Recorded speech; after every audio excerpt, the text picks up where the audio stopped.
Welcome to episode 40 of Jacques Talk, my friends. Glad to have you aboard. Hope you are prepared to be entertained and dazzled over the next 40, 45, 50, 55, 60 minutes as me and Big Joe and the Big Rig give it to you. This is episode 40. How about that? That's a big number. It's a round number. It's a whole number. That means it's a good time. Who knew we'd make it to 40? Right, because the word I got that after 3, somebody ready to put a contract out on me. But, you know, that's a story for another No, day. that was after episode 4. I was hoping, I was hoping to get fired on my day off. That's what the hell happened with that. But all right, then. Yeah, that's Big Joe and the Big Rig. One of my friends, the only man I think who feels honored enough to just say whatever is on his mind to me.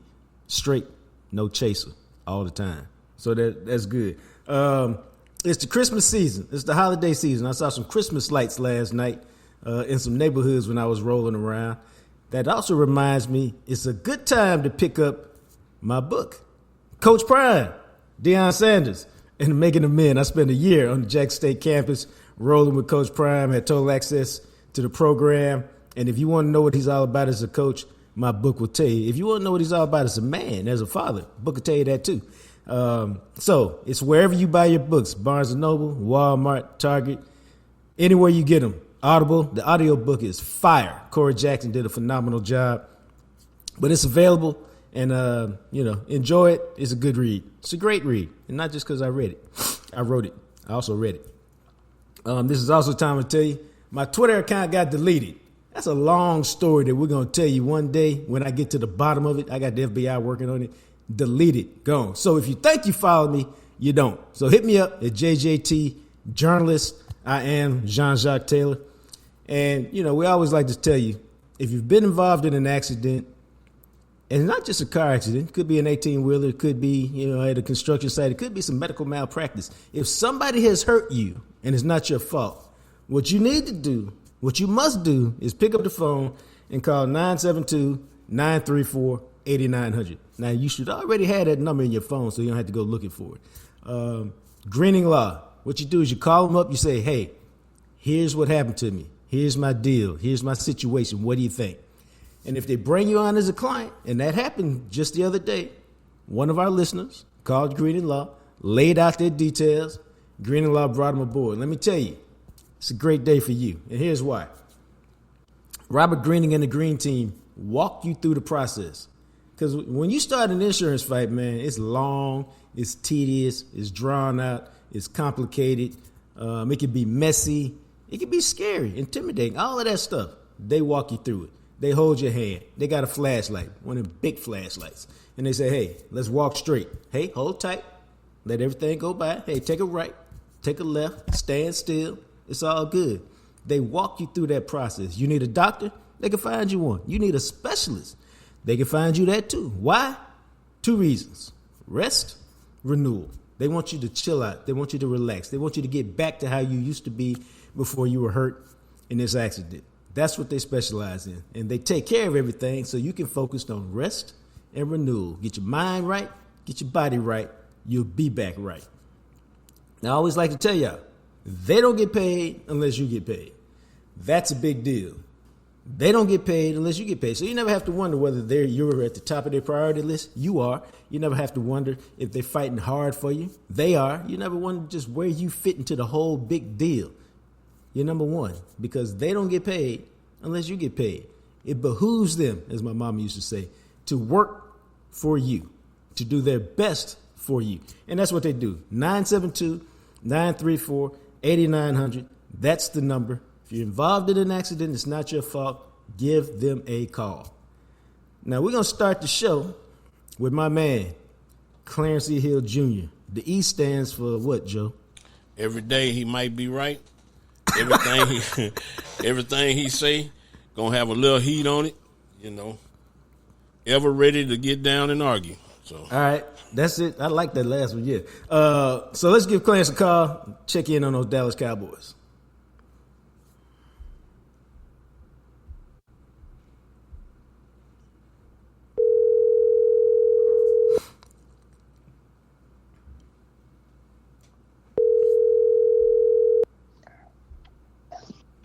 Hello. What's up, Doc? What's happening? How y'all doing this morning? It's all good, man. You had your morning pee? Really? We're doing this together. Yeah, he gonna beat a dead horse, dog. He gonna. I mean, we Hey, going, you know. the people love it. This is Oh, you Clarence love here. it. You love it. Well, I am the people, and the Yeah. people. I am the people, and the people are me. Oh, you ain't the people. This is Clarence Hill Jr. The E stands for every day. He got something to say with a little bit of heat on it, and he's gonna be ready to argue. He's brought to you each and every Friday by Smokey John's Barbecue, 1820 West Markenburg. Get you some. Hey, dog, Mike McCarthy. I thought it was wild that he had appendix surgery to remove his appendix, and he acted like coaching on Sunday ain't gonna be no big deal. Is that the feel that you get? I mean, that's what they're saying. And, obviously you talk to people and, these things, he was supposed to be, he had the surgery yesterday and was supposed to release, in the evening. And I've never had appendicitis. But talking to people who've had it, that you can be up and about, and it's a simple thing as long as there are no complications. And we'll see. We talked to Dak yesterday, and he said, yeah, he wants to go to sideline coaches, and even Dak said, we'll see, because we don't know. He's 60 years old. This is usually something you hear people who have appendicitis and these type of emergency appendectomies. They're younger. It's different when it's someone older. We'll see how his body reacts and all that other stuff, but. The Cowboys are saying all the right things. He's saying all the right things. They expect him to coach on Sunday. And so we'll see. The difference is that, the Cowboys have experience of coaching or playing without Mike McCarthy. Certainly they did it a couple of years ago during the pandemic. He missed the game against New Orleans because of COVID. And Dan Quinn stepped in as the coach. But the difference then was he was not the play caller. He was just a walk-around overseer head coach, so to speak.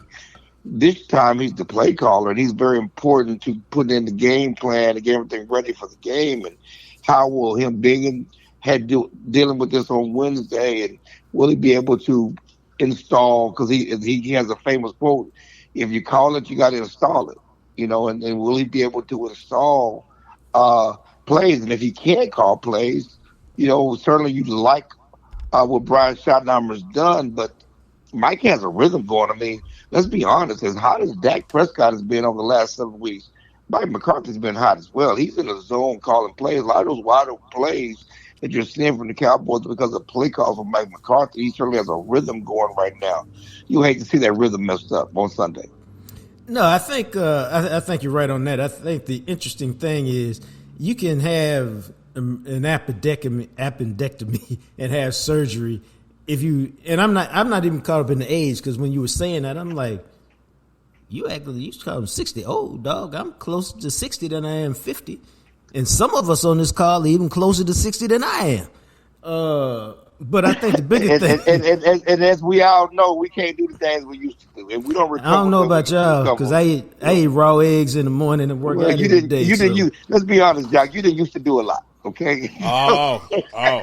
You doing more now than you did when you was younger. Okay, let's be honest about that. Well. I'm just saying. Joe, tell the truth, Joe.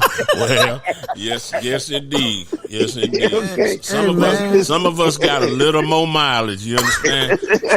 Some of us got a lot more mileage. Hey, man. Being honest about it. We're gonna keep it real. Then we're gonna keep it real. So I know you feeling good about your workouts right now. I'm just saying we're gonna keep it real. Yeah, man. I'm just saying. I already drunk my 6 egg whites this morning. Okay. And ran my 10 mile. So man, I know people that work out. I know that people work out all the time. They still can't do what they used to do. Okay. So back to Mike McCarthy. Hey, you open that door, sir. And you motherfuckers walked right through. He flummoxed right now. He flummoxed. Yeah. I ain't flummoxed. I'm good. My question was, because Deion set the standard coaching from a motorized wheelchair. I think it's more about just the if you have surgery. I think it's more about just when you talk about rest and recovery. Normally you can be active, but you at the crib relaxing, watching TV or something. Maybe you walk up back and forth to the kitchen, as opposed to standing up on the sideline, being fully focused on calling plays and all of that. And I think that's my only concern, and that to me would be whether that's the effect. That's one thing Dak brought up when he talked about he plans to be on the sideline. Well, he could be in the booth and call plays. Right. Yeah, that actually makes sense right there. And not be on the sideline because that coaching from a wheelchair is one thing, but we've all seen just incidents on the sideline. You don't really want to be sitting on the sideline of any NFL game. Anything happen. You remember the Texas quarterback Malik Murphy got hurt. In the one of the regular season games watching the kickoffs. And so. Right. Things happen. It happens too fast. Plays happen too fast on the sideline. Official broke his leg last week. Somebody running to the sideline. So you just don't want to be in a wheelchair or in a chair or in a stool on the sideline during the game. So if he can't stand up for 3 hours, and we don't know, there's a good chance he could be in the press box sitting down calling plays. Now that would make sense to me, and that would be a smart move. How do you see the game? They just played a month ago. Philadelphia won 28-23. Dallas had the ball at the 6-yard line, 2 minutes left with an opportunity to win it. How do you see this one playing out? I mean, the Cowboys, really could have won that game. And we could talk about, we talked about that. It was a game of interest. Dak toe out of bounds. Luke Schoonmaker, half inch short of the goal line. That would have been a certainly different game. And you look going forward, this is what the Cowboys hope. They really played well. You talk about their surge since the 49ers lost. That was part of their surge. They lost, but they continued to play well. The offense continued to play well. Dak threw for 377 yards or something like that. In that game, they continued to play well, and they played as well as anybody over the last 7 weeks. And certainly they were hoping, they would continue to win and have a chance to play for the NFC lead when they got the rematch in Dallas. And they, when Kansas City, couldn't pull it off and knock off the Eagles, and certainly Buffalo couldn't pull it off, but the 49ers helped them do a little dirty work and knocked out the Eagles. And that's what they have. They have opportunity to play for the NFC East lead, tie for first place on Sunday. And this is a Cowboys team that, let's be honest, they don't lose at home. They won 14 straight games. Certainly they're 6-0 at home in 2023. They play their best football at home, and this is the Eagles team. And then they're also rested. Outside of Mike McCarthy, they're healthy. They're rested, with 10 days off since that Thursday game against Seattle. This is the Eagles team that's coming off a physical battle against the 49ers that's coming off 7 days. The Cowboys have more rest. I see the Cowboys winning this game. I always saw the Cowboys winning at home. Again, they've won 5 straight against the Eagles. They should take care of business at home. Yeah, I mean, if you look at the last game, it's I think that they had everything. I mean, every opportunity to win it, they just didn't. Part of that is Philadelphia went 7-14 on third down, 2 of 2 on fourth down. But when you look at it, man, it was really kind of interesting because, and I didn't really realize it until I looked at it, is that Philadelphia only had 292 yards in that game. And so defensively, the Cowboys did a good job on them after they kind of figured it out, what they were doing early in the game. A.J. Brown, 7 for 66. Jalen Hurts, 207 yards passing, 2 TDs. Swift, 18 for 43. So they really did a good job defensively, which leads me to this. The last 2 games, Deron Bland has given up quite a few catches. Now, he had the pick 6 against Washington, so we kind of overlooked the receptions he gave up. He did have a pick against Seattle, but he got roasted on the regular. I'm going to go way back with you in the way back time machine because somebody made me think about this yesterday. I remember a season. It seemed like it was 97, 98, 99. Mario Edwards had a great first 10 games of the season. And we were like, oh, maybe he's found himself, former Florida State cornerback. And Dan Marino lit him up on Turkey Day. And the rest of the league lit him up the rest of the season. He was gone like a year later. And I'm not saying that about Deron Bland, but I'm saying have teams kind of figured out how to attack him, and what will Philadelphia do to try to take advantage of him this week? Well, I mean, I think the dirty little secret is I think teams have attacked him all season. I don't think any team has shied away from the Cowboys secondary. He just made plays. One thing I've liked about Deron Bland, what I talked about, the Cowboys have had cornerbacks who've given up plays, but they never got their lick back. Right. Okay, Deron Bland gets his lick back. Okay, you gonna beat him, but he gonna win something too. And that's what you loved about the Seattle game is that yeah, he gave up some plays. Certainly the Cowboys, is good when you have a defensive player of the year in your back pocket. They switched Gilmore, on DK Metcalf and lo and behold, DeRon Bland got a lick back in the second half. He got his pick.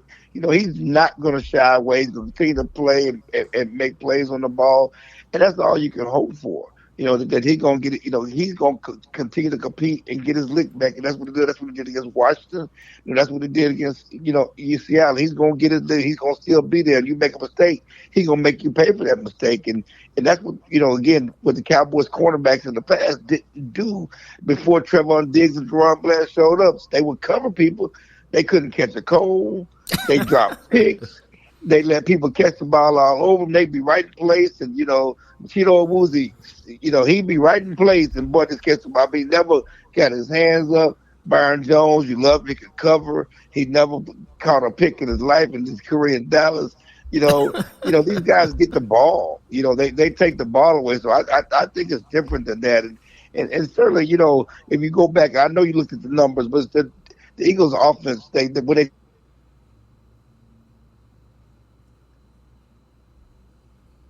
Hello? I don't know what happened. Let's see if we can give him a call back. All right. What is Jacques Talk without some technical difficulties? That's what we do, baby.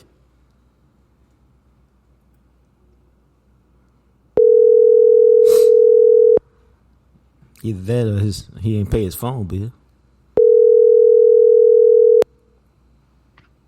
know what happened, but I had like one bar in my house, which is crazy. Oh. But I'm sorry, I don't know where you were. But like I said, these guys get their lick back. And so I think it's a different game. But going back to that first game, and you talk about the numbers, the Eagles, if you look at the fourth quarter late in that game, they played conservatively because they had to lead. So they didn't really put the ball in the air much late in the game. So that's also played a role in some of those numbers. But one thing that you got to understand is that one thing I've said, Eagles were 10-1 and certainly are 10-2, but they have not been playing good. It's hard to say that a 10-1 team is not playing well. And I always felt that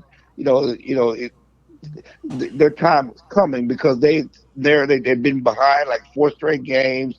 They finally won at the end. You gave them credit for winning at the end, but you can't watch the Eagles all season and say they were playing as well as they were playing a year ago when they opened 10-1. This is not the same team, and so they were living on borrowed time. It's hard to say that about a 10-1 team, but they were living on borrowed time, and they crashed hard against the 49ers. You watch the team.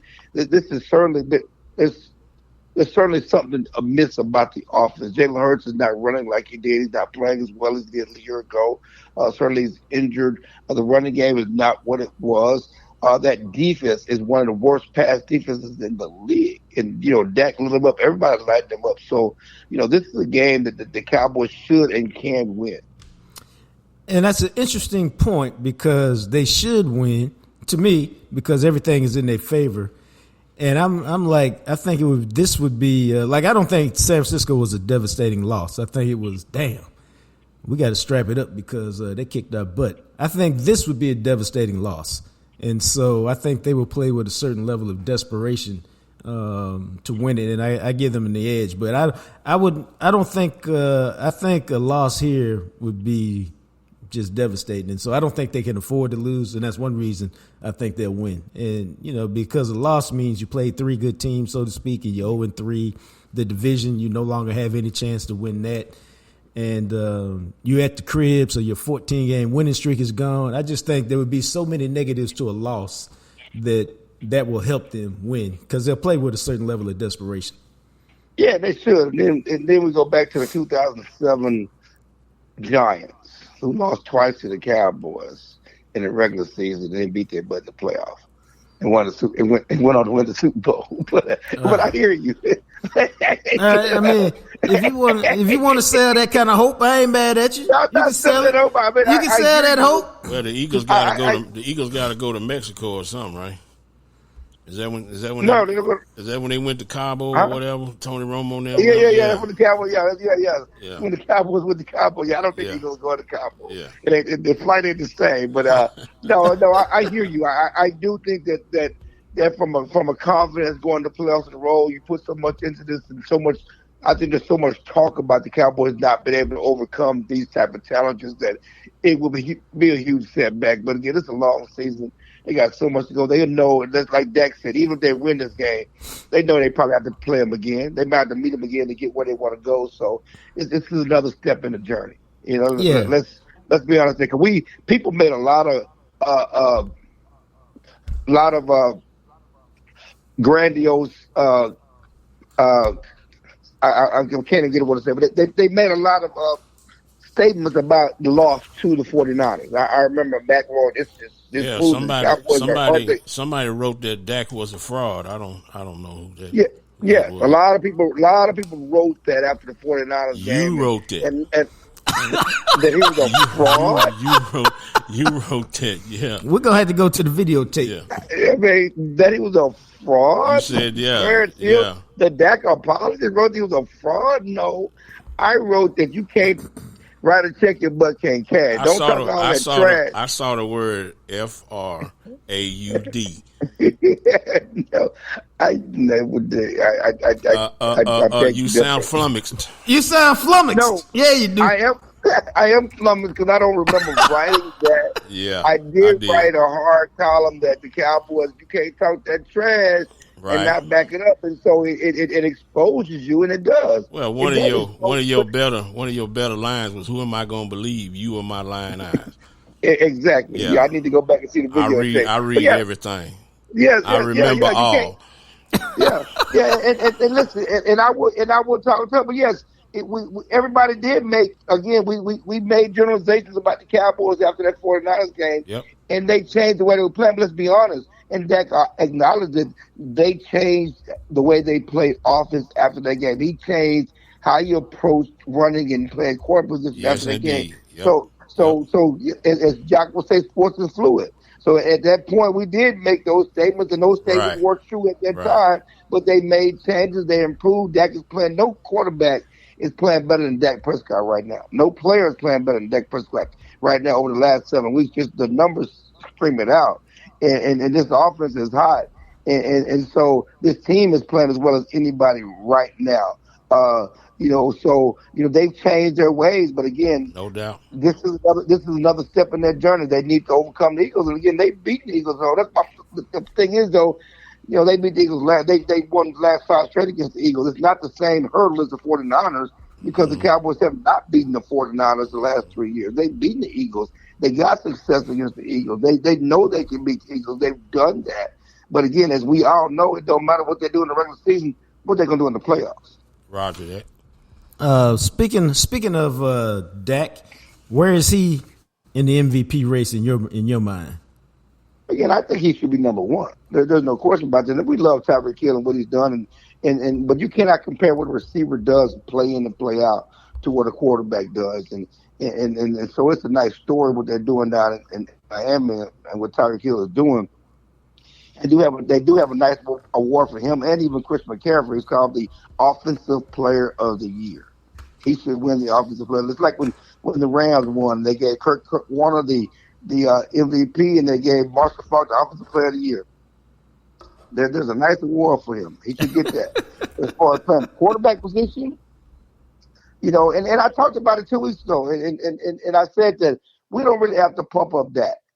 For the way he's playing, if he continues to play the way he's playing, and they overcome these next few weeks of challenges, he will be the MVP. If he beats Philadelphia, beats Buffalo, plays well against Miami, and navigates the Cowboys the rest of the season, his numbers will scream loud enough that he should be the MVP. Because right now he's playing the best football of anybody right now. Now here's an interesting question. I think, and all these games will be in prime time. I'm sorry, you got the Detroit game. All these games are in prime time. In major markets, so the world will be watching. And I haven't looked this up. Can you be an MVP if you don't win the division? Yes, we've had that before. All right, I said I hadn't looked it up. I wouldn't because I couldn't remember off the top of my head. Jaden Daniels finna win the Heisman, and he didn't even, finish third or fourth in the SEC, right? Well, that's college. We talking about NFL. Well, so the problem is this. The problem is this. Yes, I understand that question, but people had put Jalen Hurts as the MVP leader before last week because they were 10-1. But you cannot tell me Jalen Hurts was playing great football. His numbers don't even come close to Right. Dax or Brock Purdy, but they were winning. I think we need to get out of that. He's the quarterback and they're number one. That should not be the case. And certainly the biggest competition of Dak right now is Brock Purdy. But let's be honest, we know what Brock Purdy and 49ers offense look like without Deebo Samuel and Trent Williams. And I mean, it's funny. And listen, Brock Purdy's having a great year, and he's leading the league in completion percentage and quarterback rating, and he's putting the ball on the money. But he beat the Eagles last week. I think he passed for 313 yards, 314 yards, and 213 or 214 were run after catch. That was Deebo catching a short pass and taking it to the house. I mean, I think he, and this is not me, that somebody else did the work, on Twitter, and he only had 4 passes that were air yards over 15 yards. They were all short passes. They were all runs after catches. That's been the secret sauce. I mean, everybody has success in that offense. I mean, Jimmy Garoppolo was having the same type of success and actually took him to a Super Bowl in that offense. That's more about what Kyle Shanahan is doing. I think and certainly I saw he's a some good numbers. quarterback and make it work. I saw some numbers on that where his numbers are comparable to other people's numbers, where it's like 54% of his yards on after the catch, percentage of his yards are after the catch, but that's standard for a lot of good quarterbacks. Had it. I think Patrick Mahomes' yards is like that too. So I don't know if the run after the catch argument is a good one. I don't know about that. Okay. Well, okay. Ultimately, the winning is going to be the ultimate argument. Right. No, it's going to be that. And the way 49ers are playing, they may not lose another game. But what if they both end the season with the same record? Obviously, and they have the head-to-head win. Who's playing the quarterback position the best? Who should win? It's going to be a tight race. There's no question about that. I thought it'd be like the importance to the team. Like if you take Dak out of the Cowboys, you take Brock away from. Oh, well, you that's got my Sam point. Darnold sitting there waiting to do the 49ers. That ain't going to work. Well, it's not, again, that's why I pointed out when the 49ers lost both their games was because Debo was out. Debo is too important to that offense.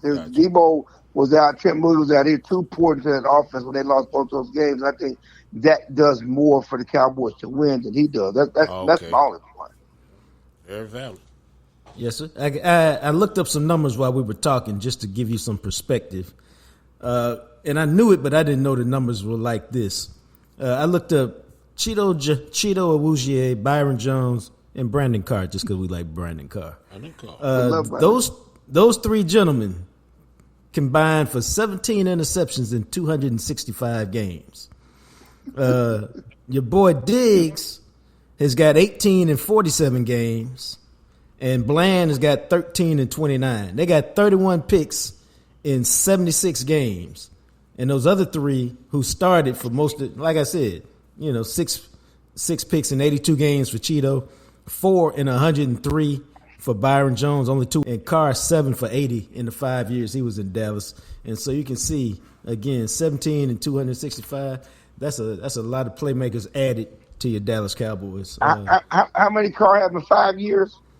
7. 7 in 5 years. How many did Byron Jones have in his career in Dallas? No, he had 2 in Dallas. Exactly. And one of those was a Hail Mary at the end of the first half. Right, he was the first round pick. I mean, like I said, these guys get their lick back. That's what they get their lick back. And so again, it's hard playing quarterback in the league. You're gonna get beat. You're gonna give us plays, but get your lick back. And these guys get their lick back. Yeah. College football playoff. You like this? You like the way it went down? I mean, I ain't talking about just Texas. I'm talking about.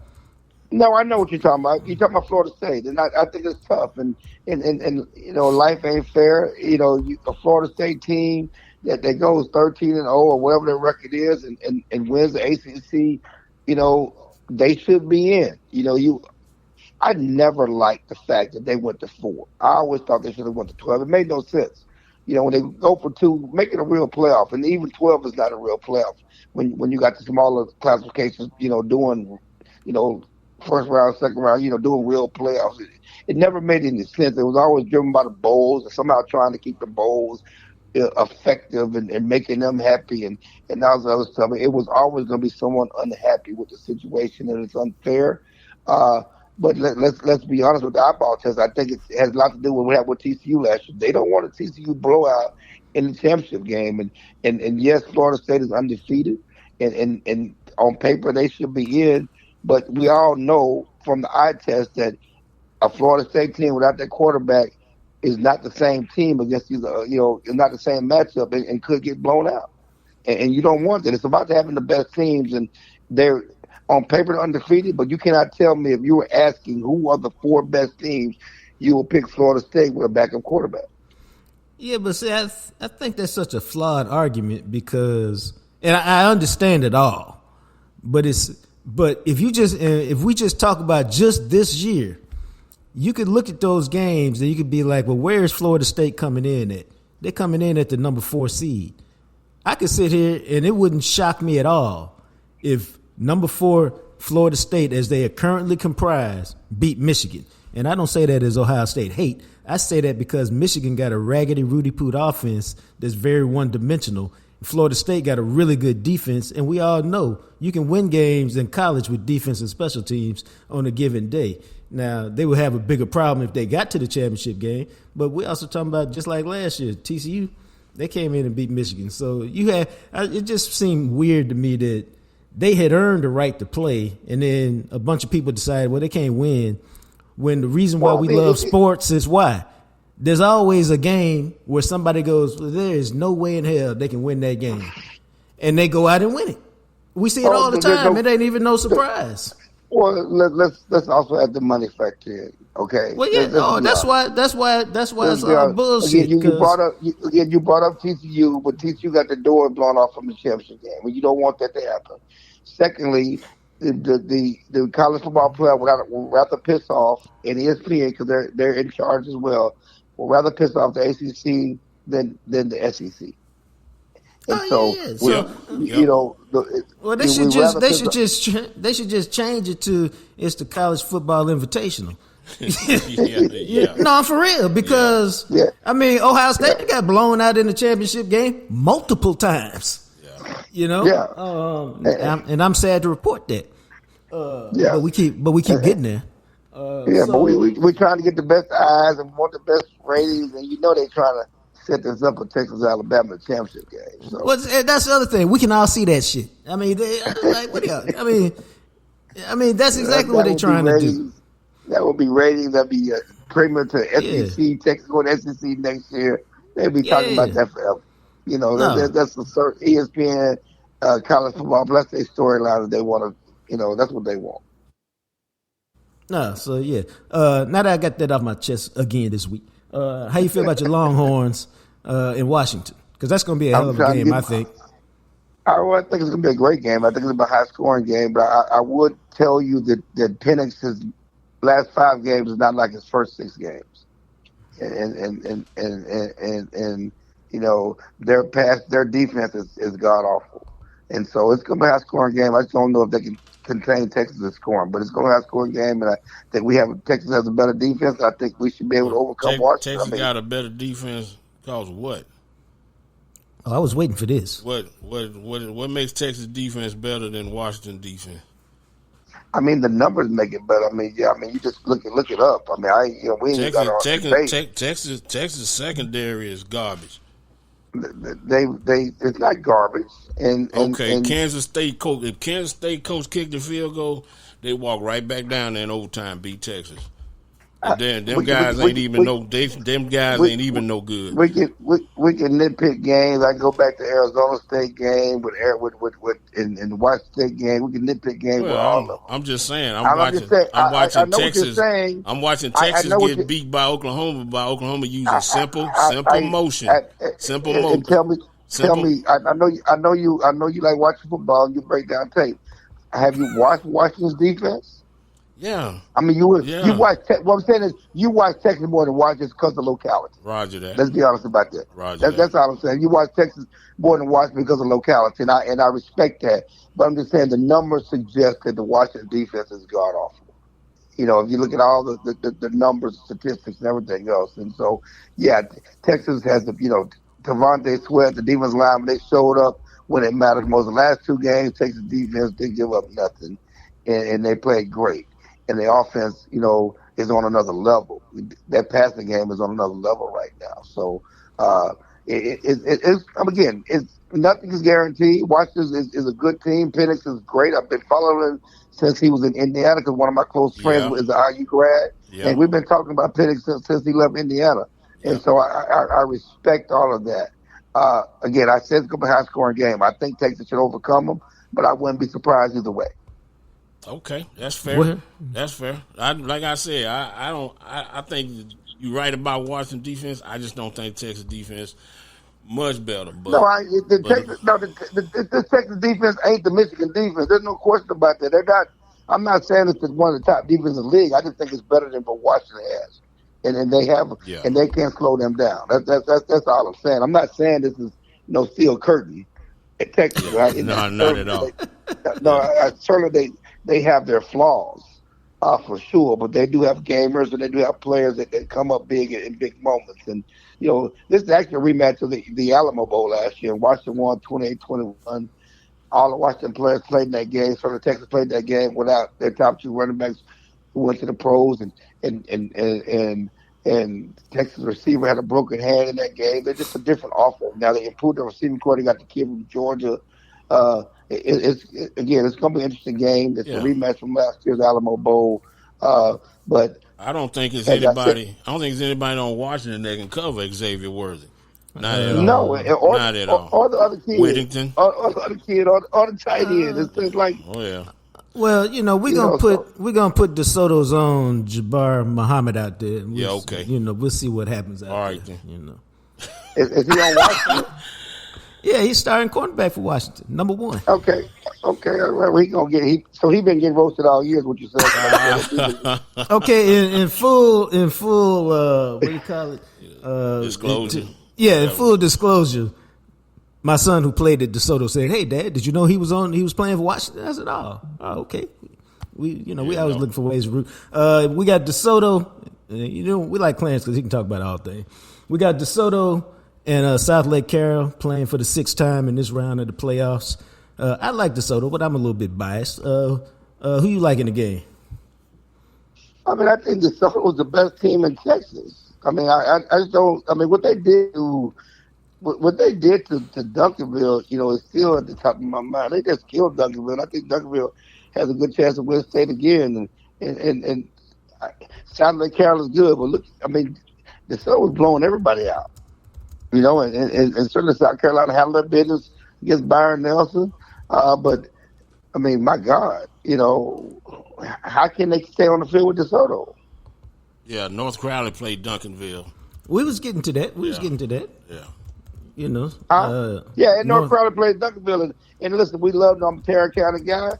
The North Crowley coach is from Shiner, Texas. He's from around my neck of the woods. That's where I grew up in that area. He's done a great job. And again, they took care of their business too. And how would they overcome Duncanville? Because Duncanville, since that DeSoto game, has been mauling everybody.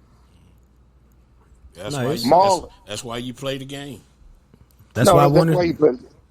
No, again, I'm interested in. I'm really interested and invested in North Texas taking care of business again, winning with South Oak Cliff winning and DeSoto winning, or South Lake Carroll, and certainly Duncanville or your North Crowley winning state again and bringing us home and keeping the state championships and the rulers of high school football in Texas right here in DFW. Yep. Yeah, I think the problem for North Crowley, in addition to just Duncanville, is when you ain't never been there, it is a difference as you move further down the road, and them bright lights can get you at some point. While you making your first foray into what looks like will be a few since he got that program rolling now. So I think that's all, and I think that's a big deal for DeSoto now.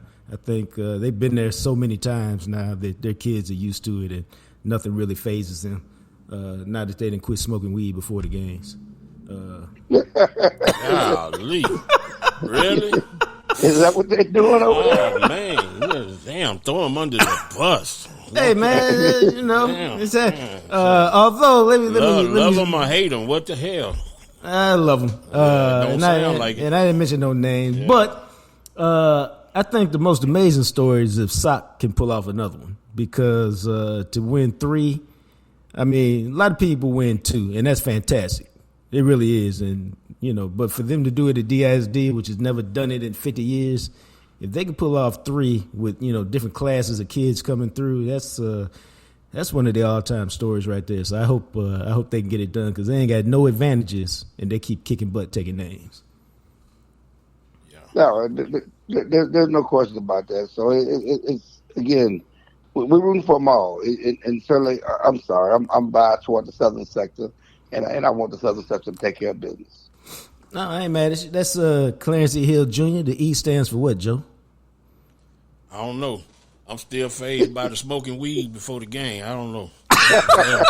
What the hell? The E stand for edibles then. Yeah. That's Clarence E. Hill Jr. Man. Clarence, help me, dog. Help me out, man. I got both of y'all flummoxed. No, never flummoxed. I just looked this over talking. The Washington Huskies have the 122nd ranked pass defense in college football. Okay. What Texas got? I don't know. I'm looking at the Huskies stat. They 122. I don't think Texas is that low. So we back over there. Well, they don't. Texas don't pass the eye test. You wouldn't let me get it out a while ago, but when they play teams, they don't respond to motion. Simple motion change everything for them on that defense. Well, okay. I guess I don't know what the hell I'm talking about. Go ahead on. You know what you're talking about. You watch the tape, man. You ought to watch the tape. I got you, man. I got you. I'm just saying. I mean, I bet Oklahoma State used a little motion. I bet they watch the tape too. I bet they used a little motion. Nah, Oklahoma State wasn't it. Obviously, that wasn't it. I bet they tried to. I bet they tried to use the motion. Check that winning touchdown drive with Oklahoma, where they set the ball in motion and nobody guarded it. I know what happened against Oklahoma. Okay, check out 115. Go ahead. I bet Texas Tech. I bet Texas Tech and Oklahoma State saw that same tape you saw and probably used some of the same plays. It's you can use it. You can use what you want. It's the players and execution. But I'm just telling you, check out the 115 yards that you gave up to the little left-hander on the ground in Oklahoma. You think y'all gonna hold Jalen Milroe? Not at all. We played that game. We played that game, sir. We done that. No, he wasn't even the same player. But it's all right. He was the same player. No, he's not. Player. No, he's not. Good luck with that. It's funny because I looked it up. Before the Texas game, Jalen Milroe did something no Alabama quarterback had ever done. Mm-hmm. He passed for 2 touchdowns. Mm-hmm. He passed for 3 touchdowns and ran for 2. Nobody was questioning Jalen Milroe before the Texas game. They were talking about how he was a next grade quarterback. I looked it up. He gets exposed by Texas. They bench him. He come back the next week, and he started doing the same thing he did before the Texas game. He started doing the same thing he did before the Texas game. The only blip on his season was the Texas game. For a guy and that way, he got better. Before the Texas game, they blew out somebody 50-something to nothing, and he had 3 touchdown passes, 2 touchdown running. Looked like the next whatever, and nobody questioned him. You should question Alabama's secondary against Texas. It wasn't Jalen Milroe. It was that Alabama secondary that y'all kept busting their ass. It wasn't Jalen. So for a guy who railed against the narrative, you railing, you creating a narrative that he was Milroe. No, I didn't bring up Milroe. No, I'm saying it wasn't. You brought up Milroe. It wasn't Milroe that Texas that cost them the game. It was the secondary that broke down time and time again. That Texas tore them up. I don't disagree with that, but you talked about what Milroe's going to do, and I'm just trying to tell you that it was Alabama's coaches who used that game to bench Milroe the next week, though. It wasn't just me. Understandable. Okay, it was Alabama coaches who used that game to bench Milroe the next week. Mm-hmm. Okay, so they also judged Milroe on that game, not just me. They also said something wrong with Milroe in that game. Well, what was wrong with the secondary? It was the secondary that lost the game. It wasn't Milroe. Again, I'm just telling you what Alabama coaches did. I know what they did. Offensive coordinator, quarterback coach, head coach. That's what they did. And they reinserted them.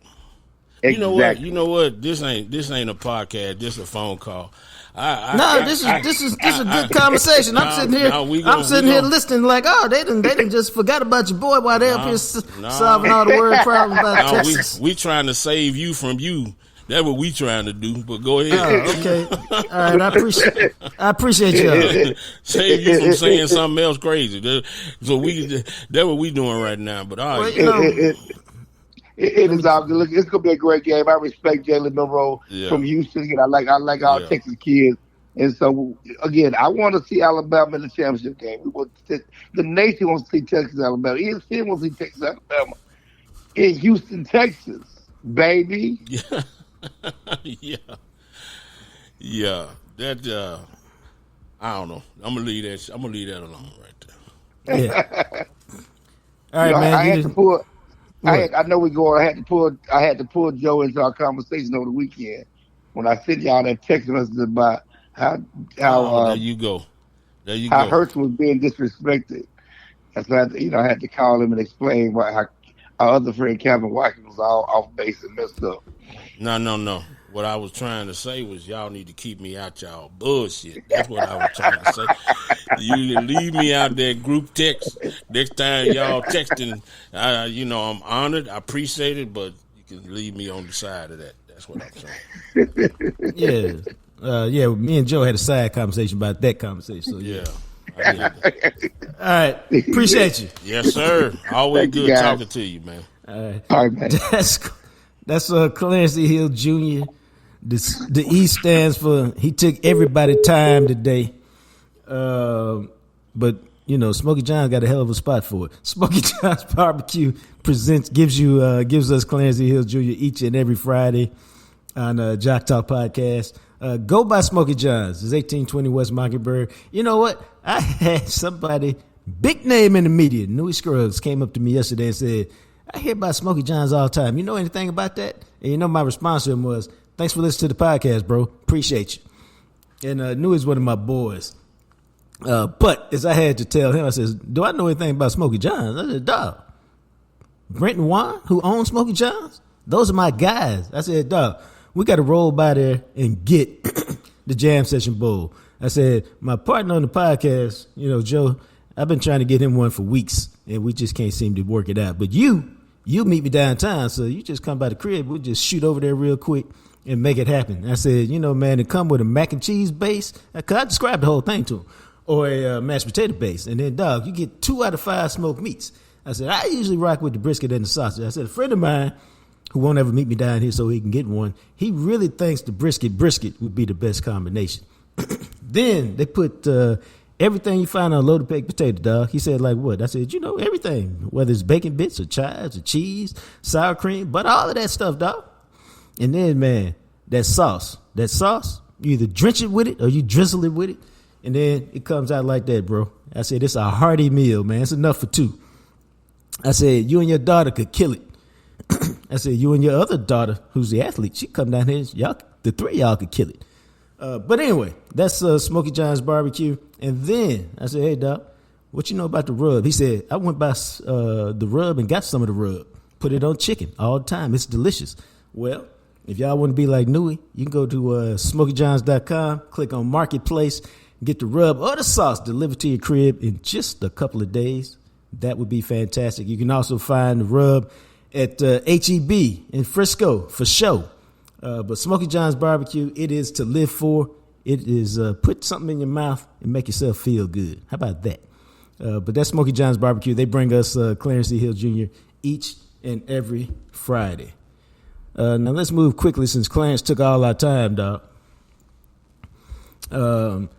Let's go to who wins and why, because we covered some of this in the game. But I'm curious, man, when you talk about the Cowboys game, I don't say this often, but I'm really kind of serious. Do you see this as a must-win? Yeah, I do. I see this as a must-win because if they don't win, I think it'll do something to the morale of the team. Them guys riding high right now, and a big win over the Eagles, man. That's gonna skyrocket their confidence. Well, it's interesting. Like, I don't think they're not confident. Well, I mean, they know what they've been doing. They know better than us what they're capable of. They know what they've been doing. They know they've been playing a lot of teams that now have a losing record. Right. They know that this chance right here if it's ever been a statement game, that's what is that cliche statement game? This is a statement game.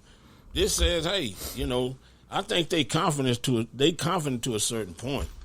Hey, they win. They beating who they supposed to beat now. Right. So let's whoop the Eagles, and we'll see how much it affect the Eagles when they got mollywopped by San Francisco.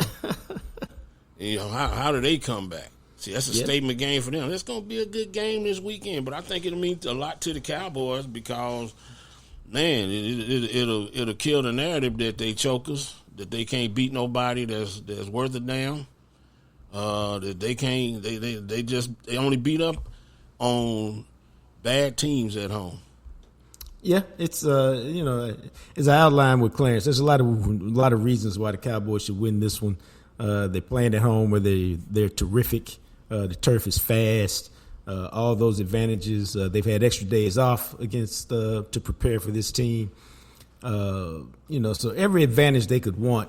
And even the little stuff like, San Francisco, the week after teams play San Francisco, the Cowboys are the only team to beat them in the last couple, is the only team to win the week after in the last couple of weeks. Mm-hmm. I mean, the last couple of years. And so all those advantages point to Dallas. Now, I do think it's a big deal, this McCarthy appendectomy. Now, if he can call plays for the booth, I think that's a win because, then you're insulated. You might not have as much fatigue because you're sitting down. You can get yourself a Dr. Pepper whenever you want one. How about that? And so I think that might work out okay. And my whole thing was, Mike McCarthy plays with a certain amount of aggressiveness. And it's not to say that Schottenheimer won't, but you don't know. And so I think that'd be cool if he's up there. Terrence Steele. I don't think it matters as much whether Mike called the plays. I think it matters whether he installed. I mean, conventional wisdom say it's better if he call it. But if he can't, as long as he put the offense in, I think Schottenheimer and Dak will take care of the rest. When we in the military we used to call that the commander's intent. If you know the commander's intent, then you can pull the mission off without him. And I think that's probably what they're capable of doing. Mike don't necessarily have to call it, as long as it's his stuff they running. That's just how I look at it. That's interesting. And I say that because that's interesting because the commander's intent might be to go for it on 4th and 1 from the 48. Yeah. But those are clutch decisions right there. But I'm talking about just running the offense. Yeah, the decision-making process, okay. Well, let me be clear because I think that's the issue. The issue is not to call another plays. Okay, that's what I thought you were talking about. Because Schottenheimer been a play caller before. Right. And with Dak, okay, hey, dog, this is kind of what I want to do, blase, blase. It's the decision-making. Yeah. Calling timeouts, when to go for it on 4th down. Is this the time for the kill because I sense it, or is this the time to go for it because they trying to take the game over and we need to stop their momentum by going for it on 4th and 2 with our 47. Gotcha. It's all those things that you worry about. Terrence Steele, you feel good about him at right tackle because he got dug up the last time these teams played? No, I don't feel good about it. They got to make adjustments to it. Because last time it was anybody, he was for the taking for anybody who lined up against him, and it depends on how much rest he's had, depending on how good that leg feel. Because sometimes you can get the leg back a little bit. You can get back to you can get back to 60, 70%, and sometimes you just stay at 50 and you play off that. So it depends on where he is because he's all hands right now. He can't slide. None of that stuff. So do you adjust your play calling to that, or do you call the same stuff and hope he can improvise some kind of way? Because last time it was no chance for Dak to drop back. Everybody was carving him up. 55, 7, 94 was Reddick, Graham, and the other guy. They was carving him up. They just lined up over there. Anybody lined up over there got him. Yeah. So I don't know. We'll see. Hopefully he's a lot healthier. And technique-wise, when you get hurt, you change your technique. Right.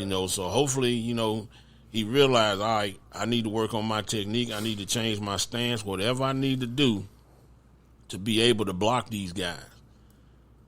So, hopefully, I don't know. What do you think? You think he ready? How does Well, he look? I think he's played a lot better the last 3 games because you haven't heard him. I mean, it's like a lot of offensive linemen. When you play good, we don't pay a lot of attention to you. When you play bad, everybody know that you're having a tough day at the office. Well, a lot of teams have one type of defensive end to rush you. Well, you got 3 different guys over there. Number 7, Reddick is a little guy. He fast. He going to give you one problem. Brandon Graham is a stocky guy. He going to give you a couple problems. And then 94, I think is Sweat or something like that. Yeah. He long. So they got different guys that'll get to you to play that left side and try to get a hold of them. So I don't know. It's an interesting problem for them. It definitely affected the way they played last time. That being said, I think your Cowboys emerged victorious. I got the Dallas Cowboys winning in a fourth quarter game, decided in the fourth quarter, 34-27. I think Dak plays his butt off, but I think it's like you said, I think it's a terrific game, and the Cowboys figure out a way to make a play in the fourth quarter. All right. Now let's move on to the block, man. Some interesting stuff going on. One of the icons in television died the other day. If you're of a certain age, you know Norman Lear, writer, director, producer, who revolutionized primetime TV with All in the Family. I mean, check this out, Dan. That man had All in the Family, and he spun that into the show Maude, which was a big hit, although not nearly as popular as All in the Family. All in the Family also spun off The Jeffersons, which most black folks I know grew up watching on Sunday nights. My mom used to plait. Yeah, I'm gonna take y'all back. My mom used to plait my hair, braid my hair on Sunday nights, watching 60 Minutes, followed by The Jeffersons for years when I was a kid. And then she'd take the plaits out on Monday, and my afro would be good until the next weekend. So that was my Sunday night thing. Watch football, and then get my hair washed. My mom braid my hair, get it all right for Monday, unbraided, get that afro rocking, and I'm good to the next Sunday. So that's how I grew up. But All in the Family, fantastic show. Talked a lot about racism in a real kind of way. And I refer to some people now as Archie Bunker. Just kind of I don't even know what you call him. He was a classic racist who really didn't know he was racist. When you talk about them people and that and stuff like that. But the Jeffersons was great because they showed, black people being, successful without, doing drugs in the business world. And so that was great. George Jefferson was a black man with attitude, which I loved. And, he also created Good Times, man, which is a show a lot of us grew up watching. And so I felt a certain way for a minute when I found he died. I mean, he's 101, so he had a hell of a life. But I still felt a certain way. You had any thoughts on that? Yeah, it's a couple of things. There's some controversial stuff going on, talking about who really wrote that stuff. Norman Lear did. But, I remember all those shows. And who don't? I mean, who or Thelma. Thelma still look good. I don't know what you're talking about. I watched a little Archie Bunker. Archie Bunker was good. What's the son-in-law on Archie Bunker? Oh yeah, he a big time. He's a producer director. Yeah, he turned into producer director. Rob Reiner. Rob Reiner. Yep. Yeah, I mean he's done. He was a decent actor, but he's a superstar as a producer and director. Roger that. He was up there with, I would say he would be in the Ron Howard category. Yeah.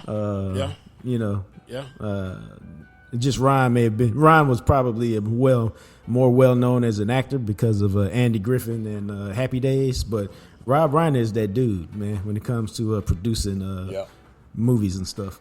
Yeah. Archie Bunker was funny. Yeah, as a kid, you don't get half the jokes that he's saying, and and we were so young, it was we didn't know he was being racist till somebody told us, hey, he being racist. You know what I'm saying? He was talking so much noise. It was like, what? Wait a minute. What is he saying? I think you're right. I think the beauty of the show is that he was racist. Mm-hmm. And I guess we should spell it out for people who are not of that age. Okay, he was your classic racist, all right, but because he grew up, the show was set in the 70s, and at that time he probably in his 60s. So he grew up in Jim Crow and all that stuff. So it wouldn't surprise you that he was a racist. But we talk all the time about showing the humanity of kind of bad people. Mm-hmm. And so they showed you a lot of Archie's humanity. His wife, who Edith. He used to refer to as Edith as a dingbat. Yeah. Now think about that. You actively always refer to your wife as a dingbat, like she dumb. And she was kind of his humanity, because she would point out a lot of the bad things he did in kind of a loving way. And then you had his kids. His daughter, who was married to this guy, and they were both these real liberal, they was hippies, hippies, forward thinking people. So you got the daddy who the racist, and his daughter is this liberal, married to this uber liberal, and so you have all the dynamics of that going on. And then the show is in the 70s, so the civil rights movement is still in its infancy. So all these issues are really at the surface. Even though he's writing shows about him, and it's a sitcom, situation comedy. So all of that was kind of cool, especially as you look back at it now.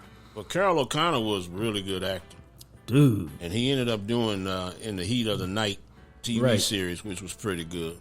What's funny is that show, people grew up with him, and he was probably typecast as Archie Bunker, because it was such an iconic role that, In the Heat of the Night allowed him to show, even though he was a well-respected actor, just show a different side of him and a completely different kind of character. Mm-hmm. And, just showed his range and kind of his genius as an actor.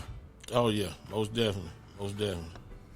No, so it was, Norman Lear, dead, 101, certainly left a legacy of TV. And Good Times was my show, man. All the characters were great. We all say from time to time, damn. Yeah, John Amos is still kicking, I think. Oh, John Amos had like he's back being popular again. He came back alive in terms of popularity when Coming to America came out, I think. But John Amos was a really important factor, because basically, and so was Esther Rolle, who played Florida Evans on Good Times, because she was like, I'm not going to be a single parent. You want me to have this role? Give me a husband who's in the house. Because why? You want to go against these stereotypes. Yeah. And so they had a strong black man, John Amos, as the husband, the dad, and he was so strong. Oh, they had Black Hercules, what they had. That dude was stacked, man. Yeah. Junior?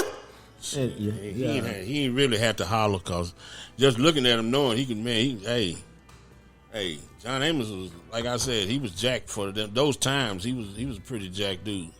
No, he was, and he ended up getting written off the show, killed in a trucking accident in Mississippi, which we all remember, because he was like, "You turning it? I'm not cooning for you. You want my characters to coon. You want my sons to act a certain way, and that's not how we would do it in a family led by me on this kind of show." I thought he had a contract dispute because of Jimmy Walker. Well, that was part of the reason. Is that they wanted Jimmy to do certain things, and he was like, "No, I'm not down with that." Now, what's funny is, literally, I just saw a show about this before Norman Lear died a couple days ago, and so it's all kind of fresh. But it was Good Times, great show, man, great show. They dealt with a lot of issues there, and it was, Norman Lear, man, really contributed quite a bit. And on that note, man, let's move quickly into Whispers from the Star. That news you can't see, hear, read, get anywhere but the Jacques Talk podcast, baby. Okay, now check this out. It's been a minute, because I've been trying to gather for y'all. And it's been a minute because, sometimes you can't quite get the one-on-one conversations you want in today's locker room. So I've gathered a few things. I got enough for today, and I got enough for next week already, too. So we good. So I'm going to break it down to you a little bit like this. Let's start with this. Let's start with the question one Big Joe in the Big Rig has had for several weeks. And yesterday, I talked to the man in question. for a minute, and I got all the answers. And here it is. Kevontae Turpin, does your body feel any different this year than it did last year? And you know what that man told me? That man told me, no. He said, yeah, my body feel good, but I'm an athlete. I'm a baller. My body gonna always be good. I'm always gonna be able to go out and do athletically whatever is asked of me, whatever is required. And at that moment, I said, dawg, but you played all them back-to-back seasons. You really the body wasn't a problem? And because I was probing, because that's what I do. That's why I am that dude. And then he looked at me and said, nah, I promise you, the body was not the problem. I was, however, mentally fatigued. And my brain wouldn't work all the time. I said, oh. And then I said, and y'all know how I do it. I was like, okay, if your brain don't work all the time because you're mentally fatigued, how does that show up? What does that really mean? He said, oh, you dozing off in meetings. You can't get you busting assignments. You're not running the plays right all the time with the consistency that you need to have. And he said, and that's what lead to non-consistent playing time, because you're not consistent in practice, and it's all because I was mentally tired. But they understood that, even if I didn't. He said, so I met with Mike McCarthy after the season. We had our exit interview, and Mike McCarthy told me, spend the offseason getting some rest. Rest your body, rest your mind.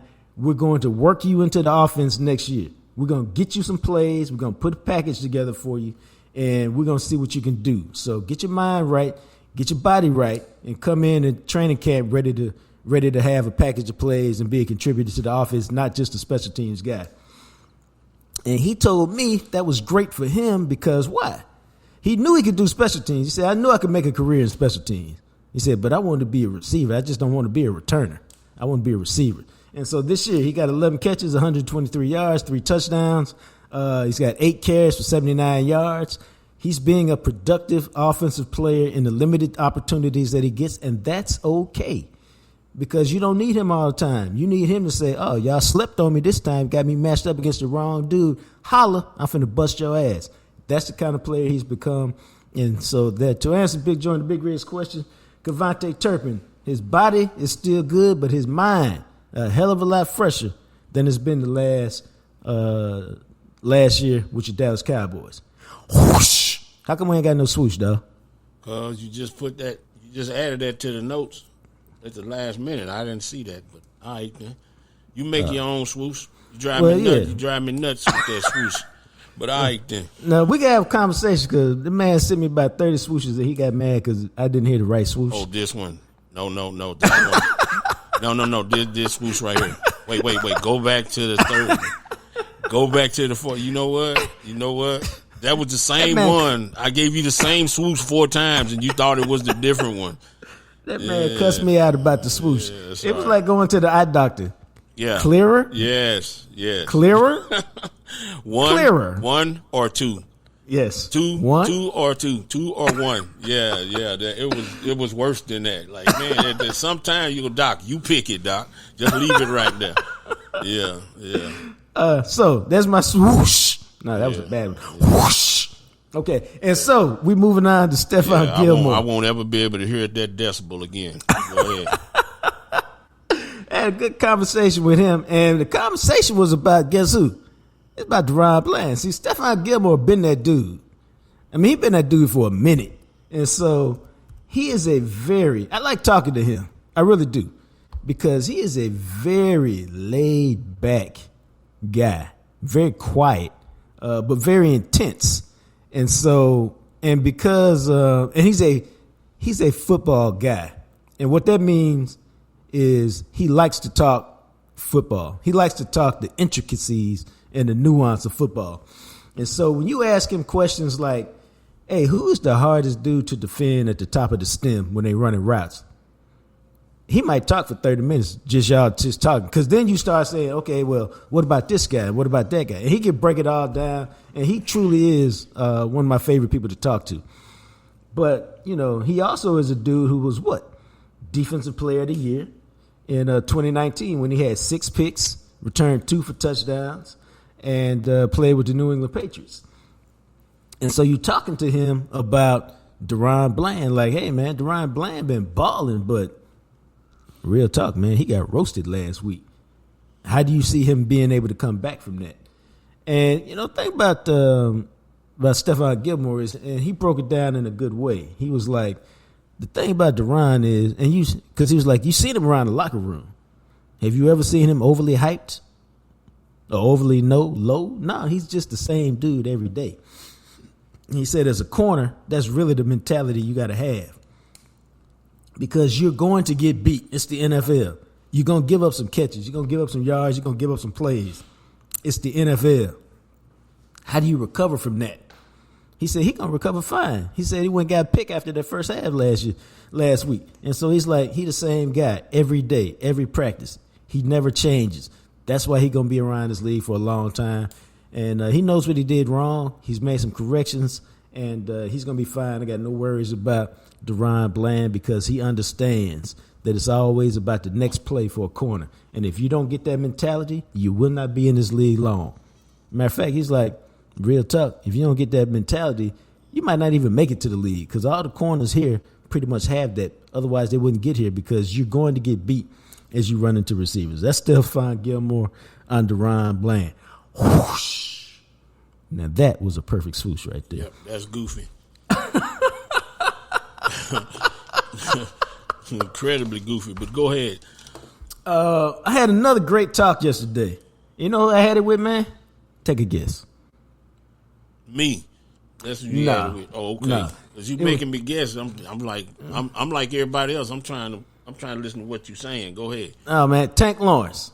Cool. And I had a couple, and this was and I like to. Sometimes the reason is I told you I take a minute to get these private tete-a-tetes, and so I wanted to talk to Tank on a couple things yesterday, and I finally got a chance to do it because he was named Cowboys Man of the Year this week, which puts him in the running to be what? NFL Man of the Year. Oh, and cool. Tank Lawrence is a guy, don't forget, he got suspended early in his career for violating the league's substance abuse policy. He hurt his back early in his career, was a borderline bust early in his career, and then made himself a dominant player from a Pro Bowler to a real star in the league, got that huge check, humbled himself enough to take a pay cut that he didn't have to take because he could have told the Cowboys, I'm just going to tell you, go fuck yourselves, and I'm going to go sign somewhere else as a free agent. But he wanted to be in Dallas, wanted to play for the Cowboys. He's a family man, and I say that in the sense of he's been married to his girl almost since they've been together almost since his rookie year. He's been married now probably 10 years because his kids are like 10 and 8 and 6, something like that.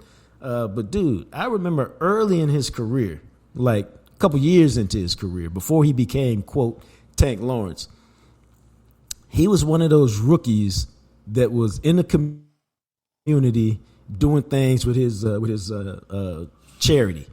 Sometimes those cats just put a charity together so they can have a tax write-off.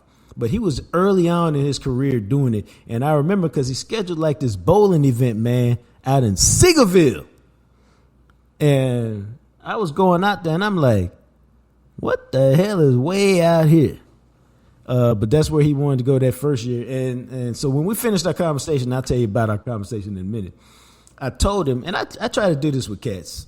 I said, hey, man, for whatever it's worth, it's been really cool to watch you evolve over the 10 years you've been here into a guy who you couldn't – I know some of y'all going to find this hard to believe. You could not get 2 words out of Tank Lawrence his first couple years in the league. You could not get 2 words out of him.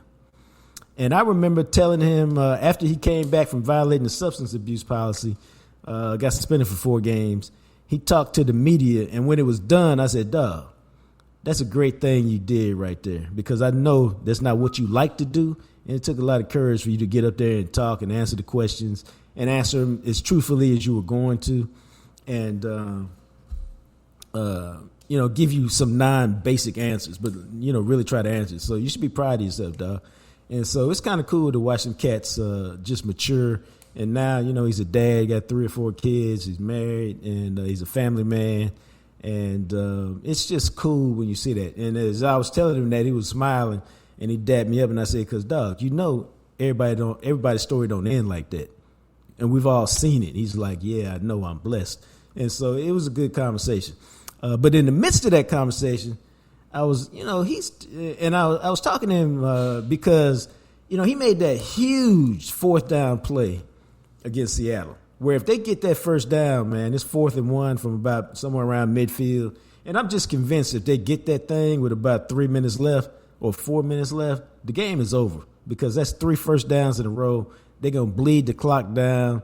And that was, to me, one of the biggest plays of the game. And so I'm talking about that, and he's like, I can't tell you all my secrets, but what I've learned over my career, and this is not going to be breaking news to people who really understand football or people who've played football, like Joe. But what he said is, dog, at a certain point in your career, it's 4th and 1. You study tape, you have a feel for what they're going to do. And if you get that look, much like a quarterback, when he sees something, when you get that look, you just go for it, man.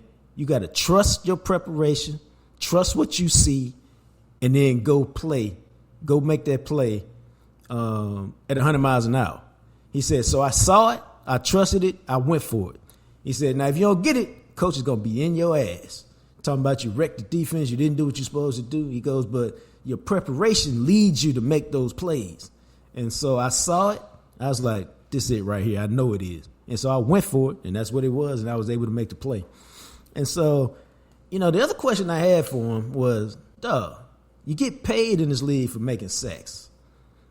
You don't sack the quarterback as much lately, last few years. But most people consider you one of the top all-around defensive ends in the game. When did you stop chasing sacks? What you think the answer was? I don't know why you keep doing that. When I got paid. All right. Because when you get paid, you've paid. So now you don't have to worry so much about getting sacks. You can worry about being the player that you want to be, an all-around defensive end. He said Rod Marinelli told him that. He said, hey, man, you can be as good as you want to be. Go stop the run on your way to the quarterback. Beat your guy at the line of scrimmage. Live in the backfield. He said that's what Rod Marinelli told him. He said if you live in the backfield, you can never be wrong. Because you're either going to stop runs and make plays behind the line of scrimmage and drop people for losses, or you're going to say, hey, they passing. Let me go get the quarterback. He said if you live in the backfield, you can just never go wrong. So make it your goal to beat your guy with consistency and live in the offensive backfield, and good things will always happen to you. It's very rarely that you can be in the backfield and bad things happen. Either you blow up the play and they got to go somewhere else and somebody else make the tackle. You get the tackle, you get the sack, but just understand that if you live in the backfield, there's very few things that can go wrong. And so he really took that to heart. He said in year 4, and then that's the same year he said that he developed that famous cross chop move that he has, where he takes. Can you explain the cross chop to people? No, I just see him stabbing. I see him stabbing with his right arm and then chopping with his. Stabbing with his left arm and then coming over and chopping with his right arm. No, Go ahead. That's a good definition of it. He hits you with his right arm, one of his arms, and then he come down and chop your hands away with the other one. That's why they call it a cross chop. Yeah, it's like a stab. And a lot of defensive linemen use that move. He perfected it. Like, you could put the whole teaching clinic on how to do the cross chop by DeMarcus Lawrence. And so that's what he does. That's what made him an elite player. And then what happened? Offensive lineman, he stood up and showed me. He said, it's like they took their hands away and started playing like their hands behind their back because I was going to chop their hands off. He said, then it became, now you off balance, now I can use power. And so he just had a whole bag of tricks based off of that one move he had perfected. And he's used that now to make himself a really outstanding player. And while he telling me this, I looked at him and I said, dawg, you sound like a quarterback talking about how the defense is slowed down and you in the matrix and you can see everything. He looked at me and was like, you're exactly right. That's just how I feel. And that's DeMarcus Lawrence. That's all I got for you on Whispers for the Start of the Day. I got some more coming up, but I don't want to blow it all. Well, he sacrificed a lot of his game, too. Okay. To let everybody else get some. That's the beauty of him. That's why I like him so much, because it goes in with everything you were saying about him. he sacrificed a lot of his game. He probably teach a lot. He sacrificed a lot where he line up, on passing downs. It ain't optimal for him to get a lot of sacks when he line up at defensive tackle. Yeah, but again, when you've been paid, you don't mind doing all those things. When you want to win. Because somebody asked him yesterday, right before our conversation started, about, hey, man, you on your way to another Pro Bowl. That man looked at him and said, I could give a fuck about another Pro Bowl. Yeah. He said, my kids done spent enough of my money at the Pro Bowl. I've been to 3 of them. Yeah. He said, I'm trying to win. If it ain't the Super Bowl, I don't want to be bothered with it. I'm all about the Super Bowl. That's the only thing I care about. That's the only reason I'm playing. And I was like, well, go on with your bad self, dog. When I see him line up at defensive tackle on third down, I get excited because I know something good is coming. Something good is coming. That's just one of them things where you can loop Mike around. Micah can be lined up to the side of him. It don't matter. It's just good. It's crazy watching defense like that. Man, if people watch defense like they watch the offense, they see the Cowboys doing some magical stuff on third down. Yep. So that's DeMarcus Lawrence. That's Whispers from the Star. No swoosh. I hope y'all like my sound effects instead. Whoosh. Yeah. Yeah. Don't forget to follow your boy. I am Jean-Jacques Taylor at JJT Journalist on Twitter. You can pick up my book, Coach Prime, Deion Sanders and the Making of Men, on Amazon.com, Walmart.com, BarnesandNoble.com. Wherever you get your books, it's available everywhere. The audio book is fire. Smokey John's Barbecue. Jam Session Bowl is always there waiting for you. And don't forget, we are always presented by Grinning Law. So, until we talk again, you guys be blessed.